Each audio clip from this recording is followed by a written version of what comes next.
Six Flags Amusement Park. An amusement park whose origins date back to the 1950s, when some guy named Angus G. Wynn became inspired after visiting Disneyland. Well, Mr. Wynn made a lot more than 6 parks, because there are currently 27 Six Flags parks across the United States, Mexico, and Canada. The one I'll be talking about is Six Flags Great Adventure, located in Jackson, New Jersey. Six Flags was the go-to theme park my family and I would go to during summer vacations. We were even season pass holders from 2009 to 2014. While the park does have some great roller coasters, what I really enjoyed was attending their Fright Fest.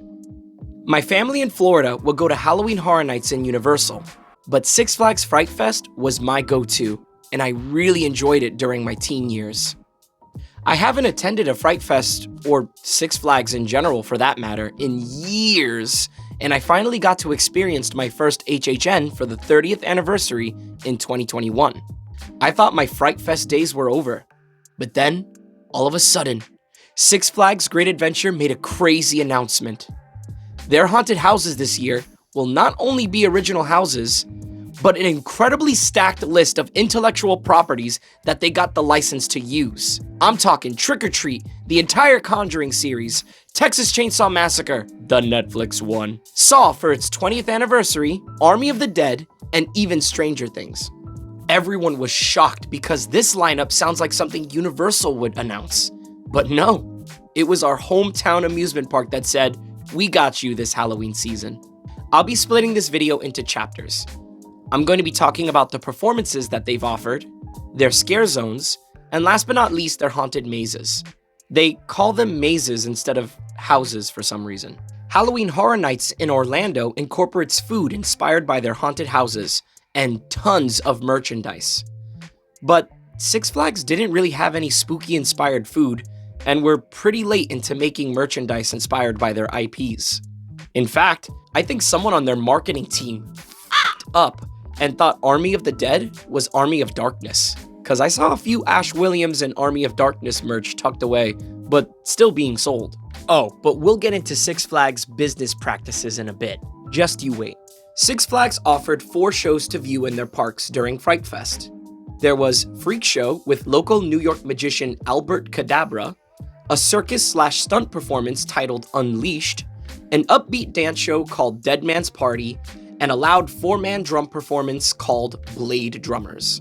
I started with Freak Show since it was the earliest performance I could catch. I never heard of Albert Cadabra, but he had good stage presence, and it was a neat performance to catch if you happen to pass its small stage located in the circus scare zone. Albert started his performance by hammering a nail through his nose.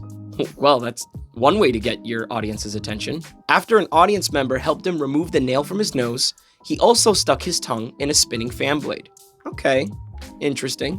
But what was even more interesting was when he plugged in an electricity rod and held it at the shocking part of the stick. To prove that electricity was running through his body, he asked members of the audience to touch his hand. Everyone who was towards the front would touch his hand and immediately jump back from the shock that he gave. Funny enough, majority of them were children. Ow. Ow. He finished his act by igniting torches using his finger, his head, and even his tongue.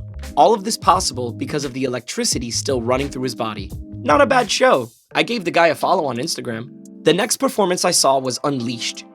Unlike Freak Show, this performance was in a theater with first come, first served seating. The stage was set to look like an abandoned circus, and there were a few dancers posing as wind-up dolls sitting on the stage. A man walked onto the stage and turned their wind-up key, causing the dolls to slowly rise and dance in unison. The cool thing about these dancers was not only the fast-paced choreography, but they changed costumes frequently in between circus acts. One minute they looked like clowns, then there were sugar skull dancers, and finally they were wearing these glow-in-the-dark outfits that were cool to see in a very dark theater. As for the circus acts, there was a tightrope walker who had incredible balance, walking back and forth, jumping over things, even doing backflips. A couple on roller skates spinning each other to the point I wondered how they don't get sick to their stomachs. A pole climber who would climb incredibly high thanks to her partner carrying the pole on his shoulders.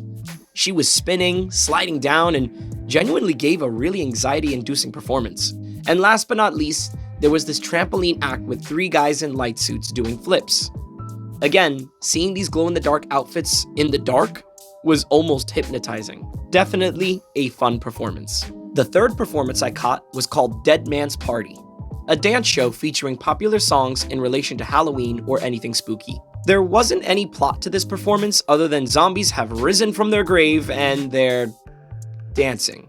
Don't get me wrong, I respect any performer who can move to that extent in zombie makeup, and the choreography was fun to watch, but I noticed halfway in the performance, a lot of people were getting up and leaving, which I thought was kinda rude. For those curious, the song lineup was Fall Out Boy's Light 'Em Up, China Ann McClain's Calling All the Monsters, Rob Zombie's Dragula, Yeah Yeah Yeah's Heads Will Roll, Aqua's Halloween, featuring a cool Ghostface cameo, and ending it all with Sweet's Ballroom Blitz.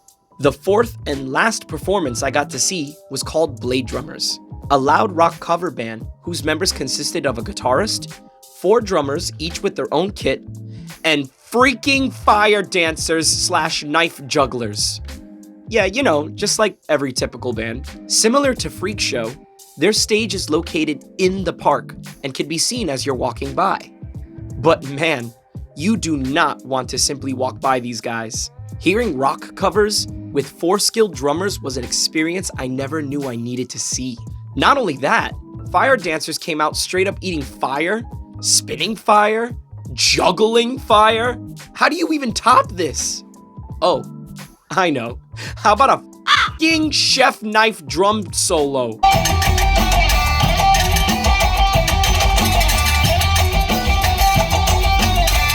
Now it's time for the ranking. I guess you can sort of guess which one is my favorite. Blade Drummers is definitely number 1. Second place would go to Unleashed for sure.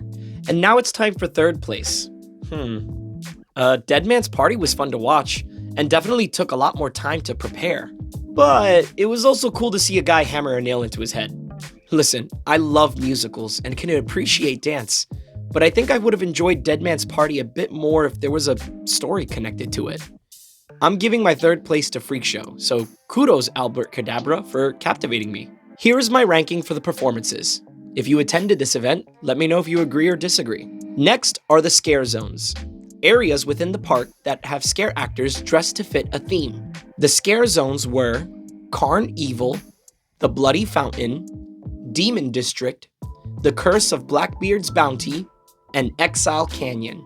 Carn-Evil Scare Zone is set to look like a creepy carnival with killer evil clowns roaming about with large mallets, rubber ducks, horns, and other clown-like noises to try to scare you. It's also in the area with all the carnival games, so you could play them while they're trying to scare you or guests around you. Next is Bloody Fountain, which is located, well, around the Bloody Fountain. This scare zone has zombies / ghost-like actors roaming about, groaning, and even pouncing towards you. Some of them are even equipped with chainsaws, shovels to scrape the floor, and loud rattling cans to catch you off guard. The use of fog in this area is really well done, because there are times that I can't even see the scare actors hiding within it. Then there's Demon District. It's located right next to the Jersey Devil Coaster. Fitting. Some of the lights in this area are bright red to give it a hellish feel, and the scare actors are all wearing horns and sporting demonic cult-like makeup. This scare zone is kinda small since it's located in the corner of the park, solely for the purpose to be next to the Jersey Devil Coaster. But the statues of demons and skulls were a cool touch to see in this scare zone. Next is the Curse of Blackbeard's Bounty, a pirate-themed scare zone with zombified crewmates, a cool sea monster pirate captain, a large shipwrecked ship, and even this one scare actor disguised as a bush. This motherfucker jumped out and genuinely got me. I wasn't expecting anyone to be crouched in that position. Well done, Bush. Our last scare zone is Exile Canyon, an area where zombies, wow, Six Flags really likes zombies. Well, zombie coal miners who were trapped underground after a horrible accident. All the scare actors in this zone wore jumpsuits, gas masks, and looked like they've been through hell. They also had shovels and pickaxes that they'd swing to try to scare you with. Time for the ranking, this time from worst to best. The scare zone that makes the bottom of this list goes to Bloody Fountain. Like, they couldn't even think of a better name or theme centered around a bloody fountain. vampires, cultish sacrifice, I don't know, something. It's the very first scare zone you'll pass since it's close to the entrance, and there's just a bunch of fog and pale people walking around. What is this, London? Next on this list goes to Exile Canyon. The idea sounds cool, but I felt like there could have been more. Not everyone has to be a zombie, Six Flags. Don't get me wrong, it was still cool, but it wasn't an area I wanted to stay in for long. Moving up on our list will be the Curse of Blackbeard's Bounty. I can get behind zombified pirates because of how dangerous it was back then to be at sea. However, I felt like they could have had a lot more fun with the makeup. Yeah, there were sea creature pirates and the bush was really well hidden, but there was also this one scare actor who just straight up wore his glasses. Low-key broke my immersion. Homie looks like he has a geometry test tomorrow. Why are you screaming at me? Second place goes to Demon District. The scare actor's makeups is really well done, and some are even wearing contacts to add to their demonic look. I also think having a ride that correlates to the scare zone is a really cool idea too. Add a few creepy demonic statues and sounds coming from the speakers, and this made for a pretty eerie scare zone. And finally, the best scare zone goes to Carnival. Listen, there's a reason why all the trending videos of amusement park scare actors are usually clowns. It's because not only are they meant to be scary, but they're very funny. Plus, they were the only scare actors that were able to talk back to you, leading to some very funny conversations if improv'd well. My girlfriend was playing a crane game in this area, and when she won, the clown slammed the machine and was screaming in celebration with us. It startled me and made me laugh pretty loud. Here is my ranking for the scare zones. Aight, let's get down to business. The most exciting thing about this year's Fright Fest were the mazes announced because of the IP's popularity. I decided to pay a bit extra for the Fast Pass to skip the lines because of this. I figured a lot of people wanted to come to this event. We arrived at Six Flags and asked about the Fast Pass wristbands, and the teen behind the kiosk was like, "Oh, today is free because it's preview night. Also, there are only 2 mazes open and none of them are the IPs. I'm sorry. What? We paid in advance and drove 2 hours to be told that the experience that we paid for wasn't ready yet. No email was sent to us to let us know about this, and they almost didn't even compensate us. Six Flags Great Adventure has a crazy strict no refund policy, and my family and I really had to prove and argue that we paid in advance prior to them updating their site, claiming that it was preview night. Apparently, they were waiting on permits from the state to be approved to have the mazes open. Six Flags Fright Fest was said to be up and running by September 13th, and they didn't get their shit together till mid-October. I returned when everything was finally up and running. We paid $45 for the preferred parking while on the road via their website, and when we arrived, they were like, "The parking space is full." Six Flags Great Adventure? You really need to implement something where people can't purchase things that you cannot provide. We tried getting a refund for this parking space, but because of their extremely strict no refund policy, we were told that we will use it the next time we visit. Yeah, sure, I totally want to come back very soon. Recording isn't allowed in their mazes, so I'll just speed things along and go straight to the ranking and give my reasons why. Straight up, the worst house was Stranger Things. And no, it's not because I don't like the show and I don't think it was scary enough. I enjoy the show, and I'm excited for its final season. But this maze felt more like a museum than something I was supposed to be scared walking through. We saw animatronic rigs, and wires were visible, scare actors portraying characters and recreating scenes rather than trying to scare you. And the line for this, if you didn't have a fast pass, was said to be about 2+ hours long. That wait is definitely not worth it for this maze. Next on this list is Army of the Dead, a cool Netflix movie about a casino heist in the middle of a zombie-infested Vegas. I remember seeing Six Flags post on their Instagram that they were still hiring scare actors, and this made me realize why. There wasn't many of them. There was this large room with a chain link fence that they made us walk zigzags through, and it was completely empty. Mannequins were posed as if they were being fried from the electric gate, and there was also the sounds of electricity surging to enhance this illusion. However, I was waiting for some sort of scare actor to pop up and scare me. There was this cool showroom with the zombie showgirl on a stage, and I thought that was pretty cool. But just like Stranger Things, it was a maze with cool sets and props, but not enough scarers. The zombies are at least creepier to see than, Eddie Munson from Temu. Coming up at number 7 goes to Saw. First off, happy 20 years, buddy. The maze looked exactly like the set from the movies. But I think there was only one scare actor who was dressed in the pig head outfit from the film. I hypothesized this because a group of teenage girls ran ahead of me and I never saw that scare actor again. I thought that by letting those girls go ahead of me, I'd have more scares for myself. But I think the pig had to chase after the girls to reach the next room that they were in. Instead, I saw 5 scare actors passing as victims screaming at me for help. There was the infamous bear trap machine, a guy whose arms were being pulled apart, the eyeball trap from the newest movie, and even a scene recreation of Lawrence sawing off his foot. It was really cool how they managed to make me feel like I was in the movies. But as I said earlier, I think the teens who went ahead of me got all the good scares. I guess that's what I get for deciding to split up. This next one surprised me. Witches' Reflections. This maze is one of their original houses, and they decided to use their Hall of Mirrors for this scare maze. With very little lighting and scare actors standing in different locations, it was difficult to tell if they were close by or around a corner. Using this illusion to their advantage, it was really cool, and I'd like to imagine they had a lot of scaredy cat park goers slamming into the mirrors. We are now at the top 5 scare mazes. At number 5, Trick or Treat. I was 10 years old when Trick or Treat released, and from watching the trailer, I sort of had this hunch that this movie was going to become a cult classic.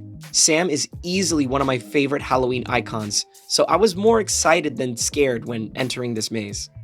This maze was made to look like a suburban neighborhood, with scare actors recreating the scenes from the movie. Unlike the Stranger Things maze, these scare actors stood perfectly still, and I mistaken some of them for mannequins. This maze felt like you were walking through the entire film. The reason it isn't higher is because I had more fun walking through the maze than being scared. Could just be a me thing and I was just being a fanboy. Number 4 goes to another Fright Fest original, Big Top Horror. This house isn't new because I kind of remember going through something similar the last time I attended Fright Fest. They give you these traditional red and blue 3D glasses, and the entire scare maze is painted with UV paint. This maze really pops, and even the scare actors incorporate UV paint in their clothing and makeup. It's bright, colorful, and they even use large puppets like an elephant and gorilla to scare you as you're passing by. A very fun house, and one that I think is underappreciated low-key. Number 3 goes to Texas Chainsaw Massacre, the Netflix one. Ambiance, ambiance, ambiance. This scare maze has you pushing through fake dead pigs, walking around the dark country cabins, and hearing the grunts and whirs of Leatherface stomping about. The scare actor who played Leatherface was also a pretty large guy, and when he popped up to scare us in a hallway, his body blocked the only escape. There was also this really cool effect where Leatherface sliced through a mannequin's body, and from the angle they made us walk in, it looked pretty believable. After the scare maze, a few Six Flags employees stopped me and asked me if I wanted to play some Texas Chainsaw trivia. I got 4 out of the 5 questions right, and I won this hoodie. Okay, Six Flags, I see you trying to butter me up after the shitty experience I had the first time coming. Number 2 goes to The Conjuring. Another house I was really excited to walk through because it wasn't just the first movie, but the entire Conjuring universe. The reason this maze is ranked so high is because Six Flags had a lot of props and little details as you walked through the maze. From the Warren's haunted item room to the well-detailed animal dolls everywhere, this room spared no expense when it came to its IP. There were projectors for the shadows behind Annabelle, the Crooked Man had a silhouette projected, and there was a scare actor hiding behind the portrait of the nun, slowly creaking their fingers around the portrait ready to charge at us. I left this maze not only scared, but having a lot of fun. But there was one more house that beat all of these. Six Flags' original house, The Asylum. Oh my gosh, Asylum was right, because there was so much going on in this house. There were like 30 scare actors up in there, strobe lights, and jail cells with almost each cell holding a scare actor in great makeup. Between the screams from the patients and the guests filling up this place, it was chaotic, but like, in a fun way. The wait for this one was kinda long, but I think it's because it was right next to Saw. Anyone who didn't want to wait for that went here, and it definitely was the better option in my opinion. I had a fun time, But the fact that Six Flags wasn't ready in time and made me jump through hoops just to make sure I got my money's worth is what made this experience very annoying. I don't know if I'll be returning to Six Flags Great Adventure in a while, and it's a shame to see the state it's currently in, especially for its 50th anniversary. I mean, dude, it's your 50th anniversary. The year you should have your shit together. I'd be weary next time if Six Flags decided to go all out and use IPs again, but I think Halloween Horror Nights handles that a lot better. Thank you for watching up to this point. I wanted this video to come out much earlier, but you know what? Six Flags had to make me wait. They're gonna have to wait for this video. Take that. Leave a comment below if you have a favorite theme park or haunted attraction that you like to attend to during Halloween. Did you attend this Fright Fest? Comment what you disliked or liked about it. I hope to see you in the next video. Later.